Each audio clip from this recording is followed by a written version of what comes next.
Oh, it is time. Good evening, ladies and gentlemen. Welcome one and all to Build. How are we feeling today? We doing all right?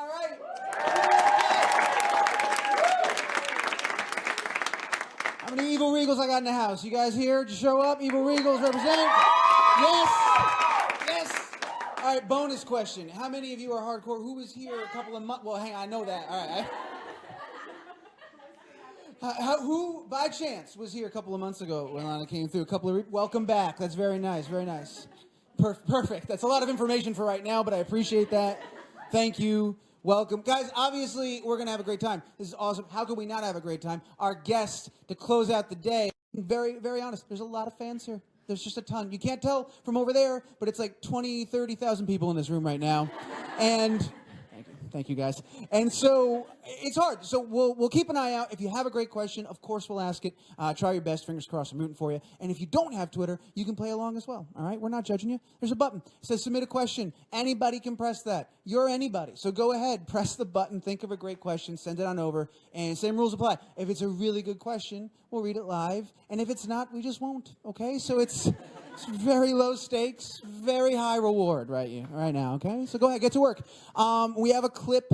I'm sure some of you have seen it before. We're going to watch it really quick. It's a great clip. And then we're going to get on out here and we're going to do this thing. But before we go any further, if you've been here before, and I've already established some of you have, welcome back. Also, you know she can hear you. So I'm going to ask you one last time. Let's make her feel welcome. You guys excited that Lana Parrilla is here? Of course you are.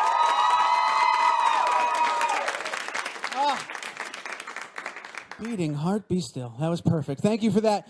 Great, guys, let's go ahead. Run that clip. Hi. Thank you. Hang on, one more time. Lana Parrilla is here. Thank you.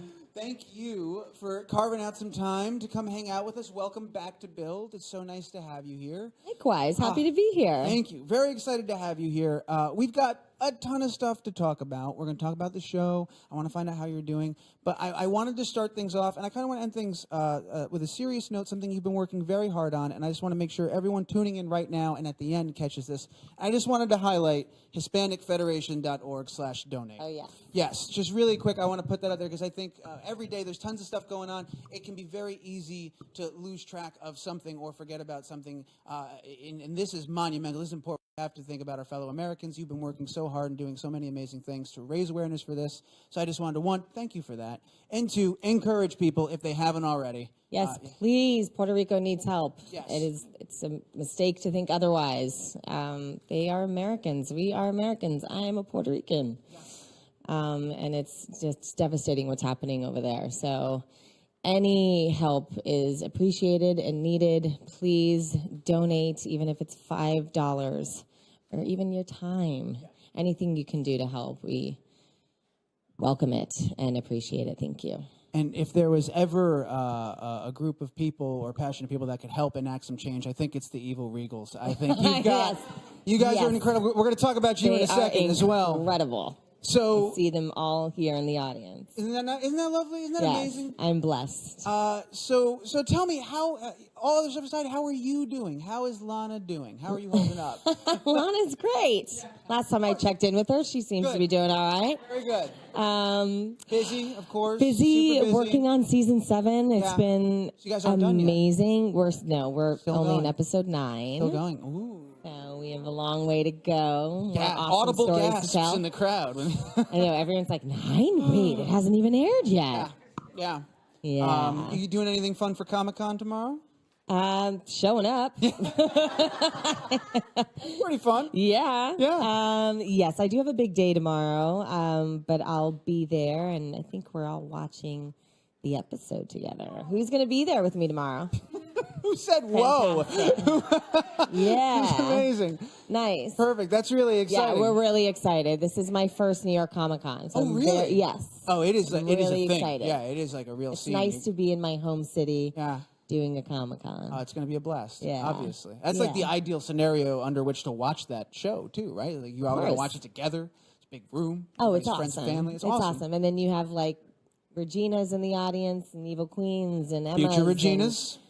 Captain Hooks, and it's pretty cool. Future Regina's. Yes. I love the Future Regina t-shirts. they like don't really know what image to put on it just yet because we don't know who Regina's going to be because she's been like 800 versions of herself. Well, they've established the idea, future Regina. Just leaving it blank. Yeah, just leaving the door open. Yeah, you never They know. could be the future Regina. They are the future They Reginas. are the future Regina. Right? You guys are the future Reginas. She's like, I don't know if I really want to be. But She's like, it's just a cozy shirt. I didn't mean to sign up for such a long-term commitment. they're I didn't. awesome T-shirts. They are. They are. I love the fan art that comes out of the show. You It's post a so lot. amazing. I do. You do repost a lot. It is incredible, some of the stuff. It's inspiring, and Yeah. I love when you're a part of something that's still, promoting and inspiring art. Yeah, Like for sure. music has come out of the show, and drawings, and spoofs, and plays, and poetry, books. Yeah, you just It's amazing. reposted a video that I was sitting upstairs crying watching it earlier today. Oh, is it Every Scar Has a Story? Yes. Yeah. Every Scar is a Story. Phenomenal video. When you see something like that just sort of organically spawned from within your fan support in your community, how do you feel when you see a video like that? I was crying. I cry Yeah. a lot when I watch these videos. I'm inspired by all of their stories. I Yeah. find this fandom is so brave and courageous to speak out and whatever they've been harboring inside for so many years. Like this fandom has given them a community and a support system for them to break out of themselves and share their stories and not live in shame anymore. And that's a very powerful thing. It's hugely positive and so wonderful. And I'm so proud of what we've all created together because I couldn't have done this on my own. Round of applause for all of that. all of you. All of you. And this is why I was so excited for you to come back. One, because it's such a treat having you here and talking about all the stuff you're working on. But you do bring with you this wonderful vibe and this wonderful time, and just it's all love and it's all positive and it's a great thing. So thank you for that. Yeah. A couple of more questions before we get into the show. How's Lola? How's your mom doing? You're How's so everybody cute. doing? Well, your mom was here last time. I was lamenting downstairs that she couldn't make the trip with you on this journey. So I was like, send my love to your mom. I want to make sure your mom's all right. How's Lola doing? All that My stuff. mom's amazing. She's the cutest thing ever. And Lola is come on. Second cutest thing ever. Second cutest thing ever. I just received a photo today because she's staying with a friend. And Lola's just, I don't know who. She's a human in a dog suit.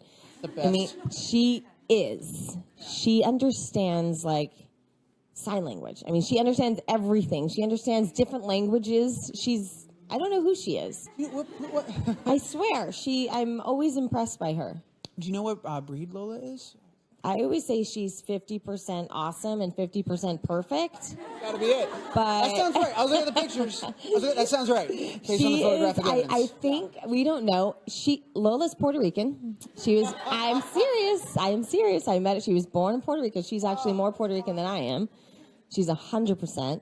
I met her in Puerto Rico back in 2000. Whichever, nine? there you go. I'm thinking 2009. Yeah, we don't have to put that I think it fine was a about point on it. 2009 is when I met her, and she was just like this little scrawny thing, but I knew she was special, and I'd never had a dog before in my life, and I met Lola, and it was like, you're coming home with me, and then I thought, what did I just say? Oh my God, I can't believe I just said that. And then I didn't tell anyone I was bringing a dog home because I knew at the time my landlords would probably say no. My mother would probably say no. You're too busy. You're always traveling. But I couldn't resist. I brought her home, and she's amazing. I think she's collie mixed with some sort of shepherd, like an Australian shepherd or duck-toller retriever, maybe. But I know she has the fluffiest paws that are just edible. Except she walks Super on them, so fluffy. you don't want to eat them, but they're super cute. Yeah, beyond cute.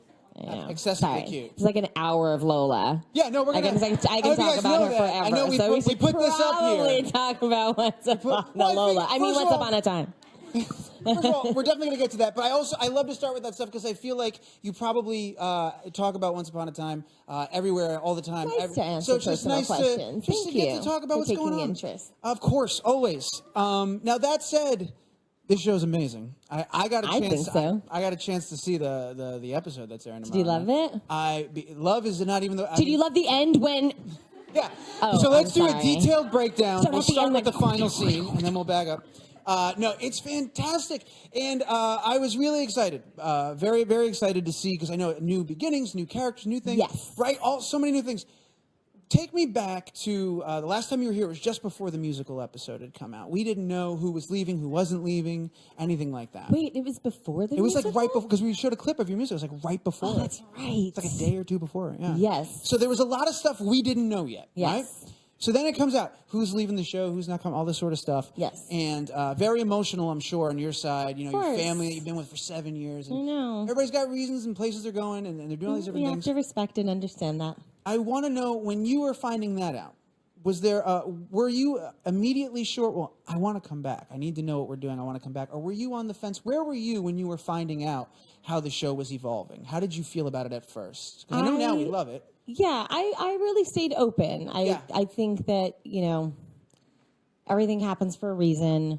But once I spoke with Adam and Eddie and they pitched the idea for season 7 and my character, I was instantly intrigued and I wanted to hear more. And we had lengthy conversations about where Regina was going.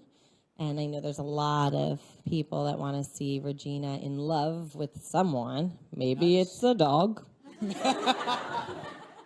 Maybe Lola's gonna be like the new regular of Once Upon a Bark. Once upon a woof. Once Upon a Woof.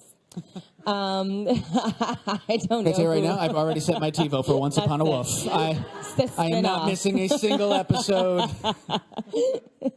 I know people want to see Regina and get her happy ending, but I guess it really all depends on what defines a happy ending.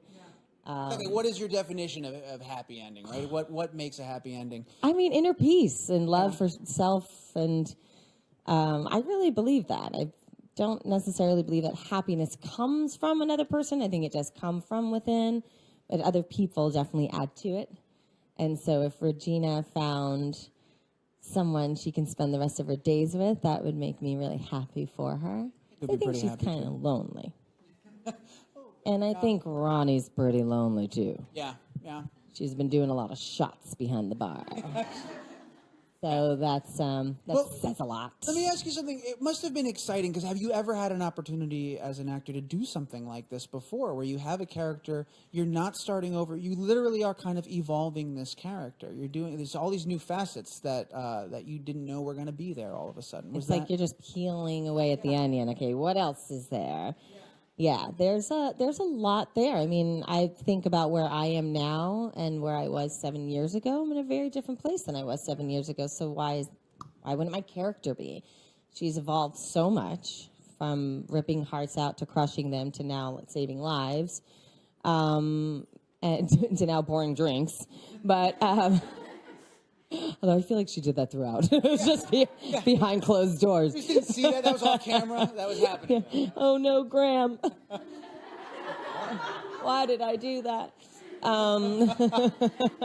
But I think that she there's especially with this new curse that's hit, and we are in Hyperion Heights in Seattle, Washington. Regina doesn't know who she is. She's Ronnie. Right. And That's wow. That's Ronnie's theme music. We I have. was like, and now Ronnie's a disco dancer at a bar. That was kind of cool and embarrassing for someone. Yeah. Like 10 PAs are scrambling And about we right bust now. out in a yeah. dance. But that was cool. that was cool. Thank you.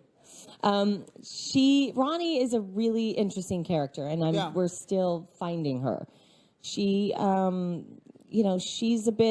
she's kind of been there, done it. She doesn't take any crap from anyone. She's a bit, rough around the edges, more laid back. She doesn't have magic in this world, so that's a bit troubling. But then she doesn't even know she's a magical character either, so that's even more troubling. So it's really about, it kind of mirrors season 1 in the sense that no one knew who they were except for a selective few. That's part of the fun of watching that episode. It is part of the fun. It's kind of nice to be on the other side of it. And it's also great that the little bits that it does pull from that like first episode from the season 1, because they're in this new world. There's familiarity, not just familiar characters, but you can sort of figure out. Okay, I can see that they don't know who they are yet. And does that person know? That person looks like they know. Like that's so much fun is watching this and figuring it out. Where do you guys stand on the set? When do they reveal to you what you know and don't know? Well, in episode... No, I mean, like, do they... No. I don't mean that. I mean, is that like a real question? Yes, hang on. I phrased it poorly. But I mean, like, as an actor, do they say, you don't know in this episode? Or do they say, now you know, and at this point, you figured out who you are? Like, do they let you use that to inform your character at all, or no? No. They keep you in the dark. Yeah. No, they keep you in the dark. I mean, I didn't even know Regina was awake in season 1 for a long time. So I didn't know a lot in season 1. And then in this season, wait, you had a question. No, I was going to say, now tell me the episode when Ronnie wakes up. Now, Ronnie... No, as you were saying. They keep us in the dark for good reason. I think it kind of keeps the actors not getting ahead of themselves, and kind of just playing what is currently happening. So you're not like planning ahead. Kind of throws performance off at times. And some things are really important to know in advance, but Adam and Eddie tend to keep things very close to the chest for good reason.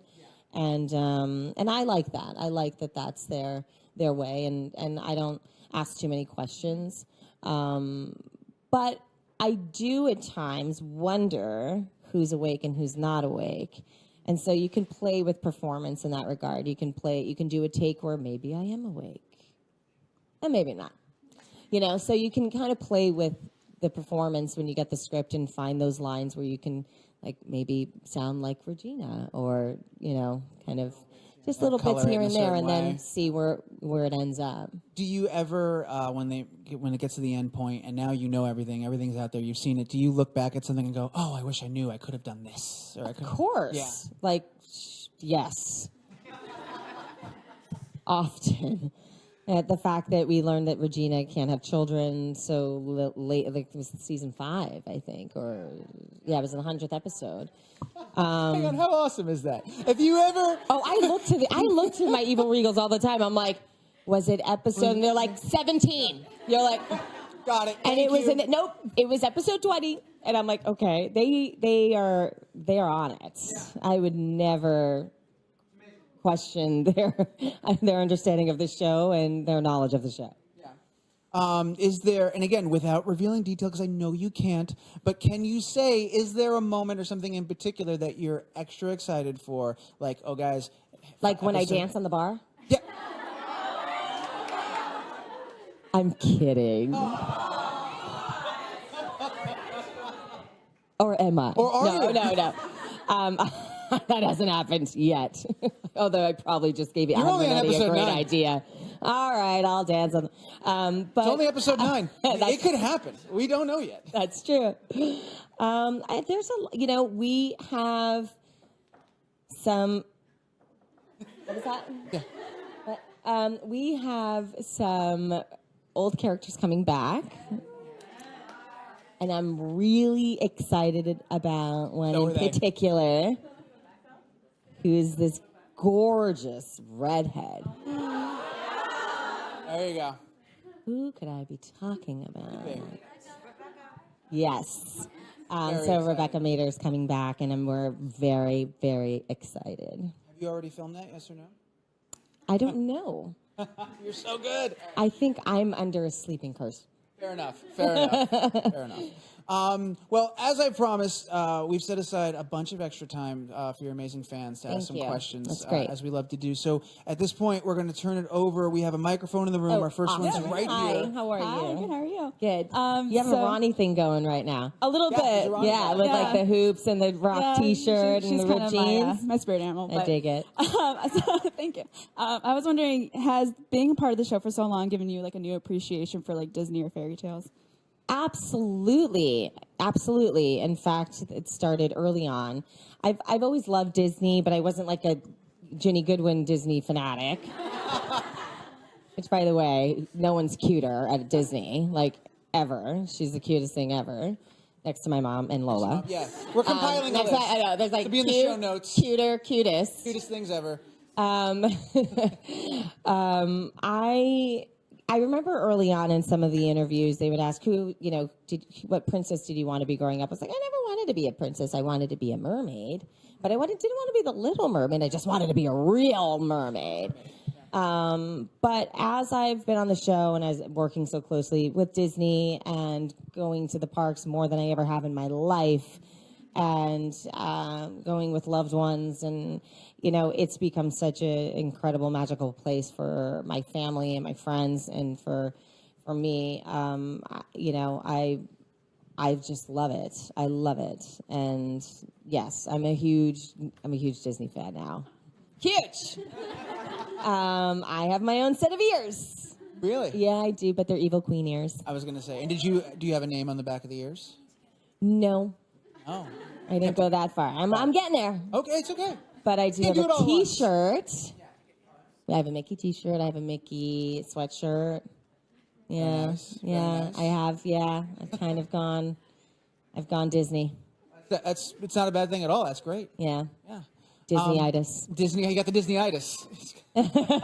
Our next question's gonna come from right over here. Hi, Lana. Hi. Nice to see you again. Nice to see you again too. It's a bit of a question and a compliment. Okay.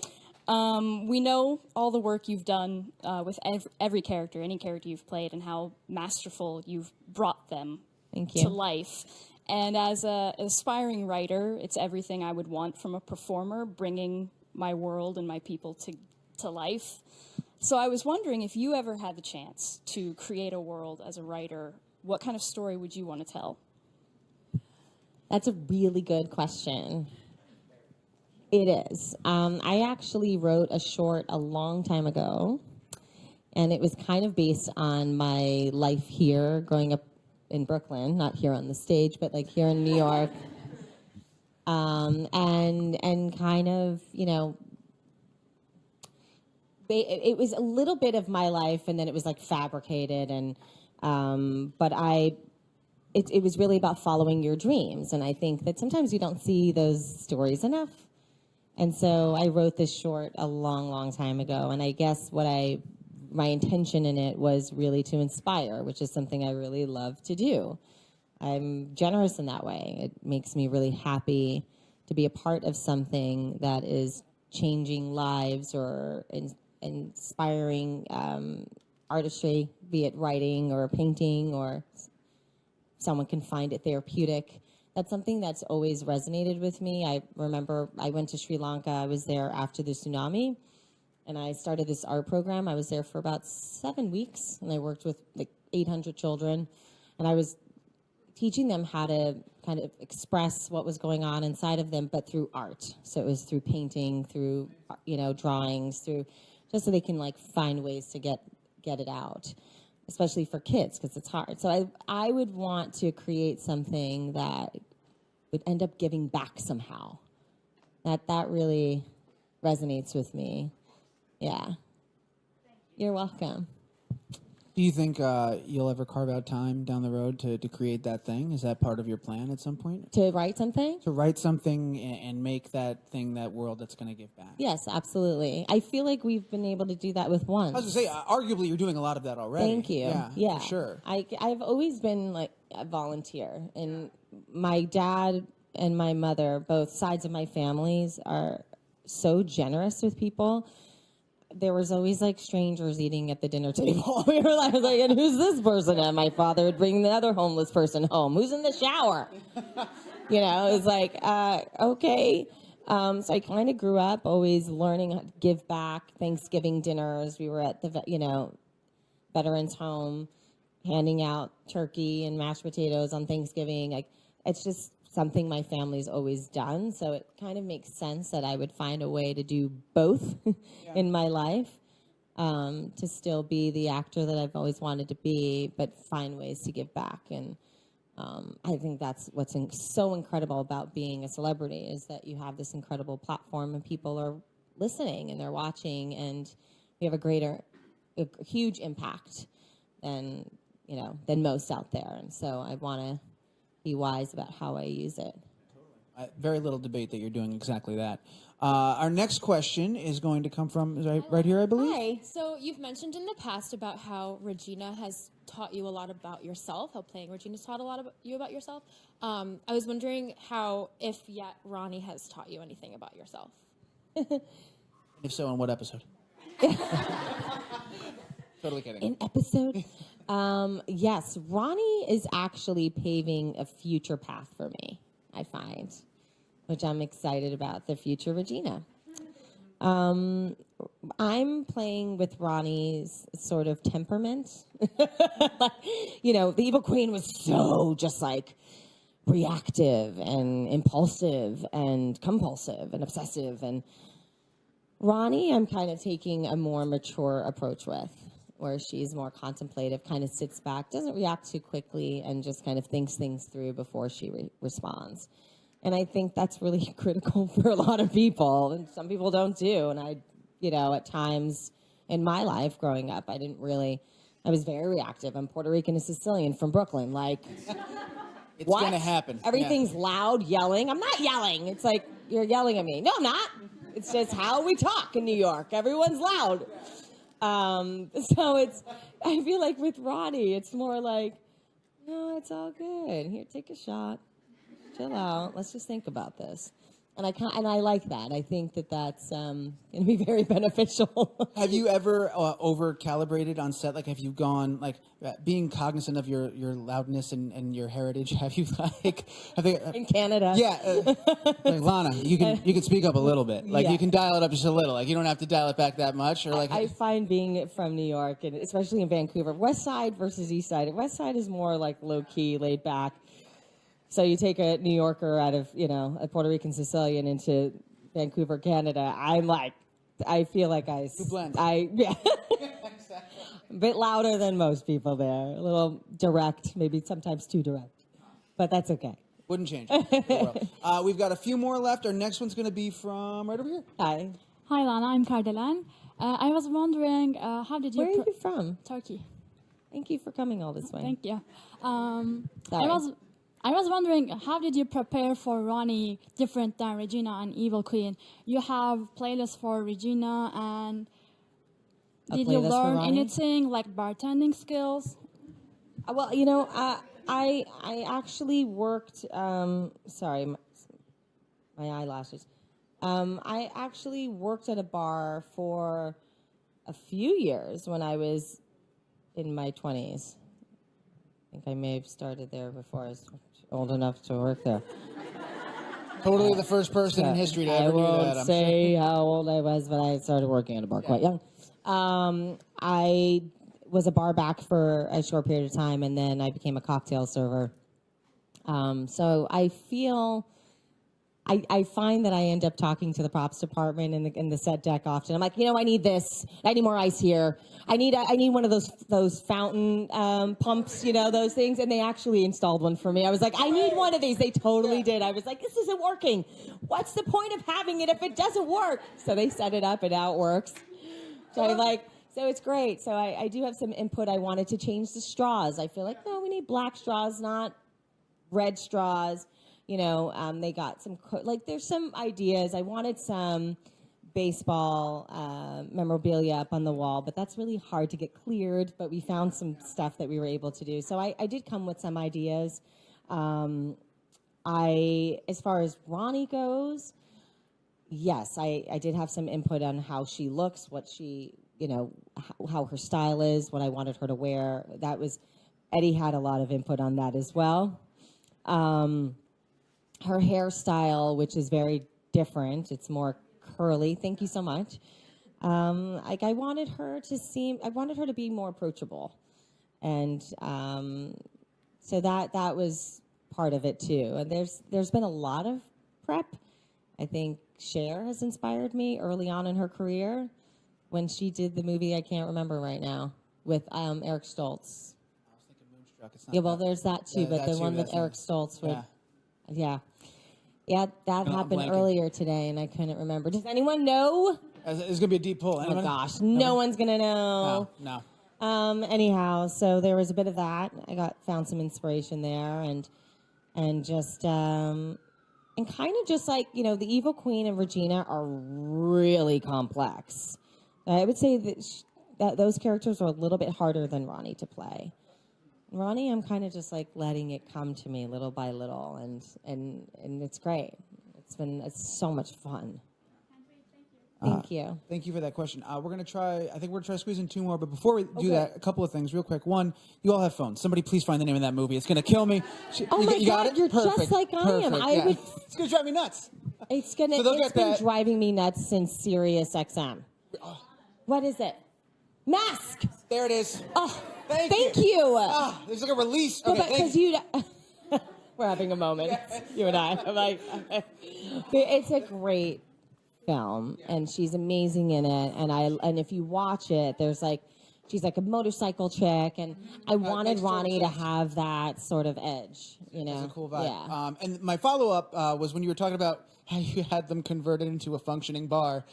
Do you then, in between like takes, planning parties? Yeah, I was with gonna the say, crew. do you like sneak in like a cocktail for people between? We've takes? all talked about it. Yeah. We're like, so should we have like the screening party here at Ronnie's? Everyone wants to have a party at Ronnie's. Yeah, of course. I mean, it's a really amazing set. And look closely, because there's stuff in there. There's a lot of Easter eggs, they call them, right? Yeah, there's a lot of Easter eggs. Very cool.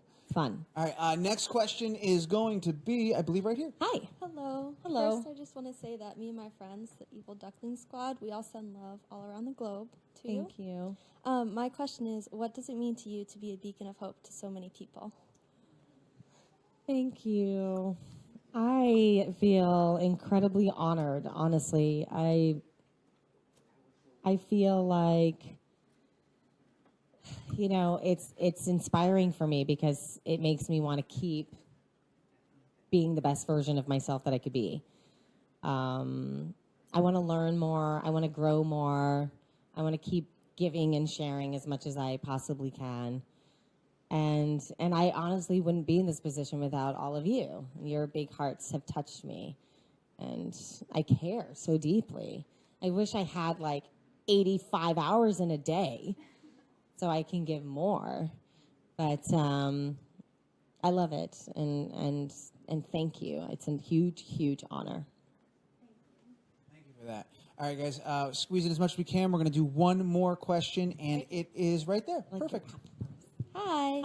Hi. So my question is, throughout the series of the show, we've seen various curses, like the sleeping curse, the music curse. So if you, as Lana, could pitch a new curse to the writers, what would you want to do? Like the hamburger curse? Sure. Tell me about this hamburger curse. Yeah. Cheeseburger curse.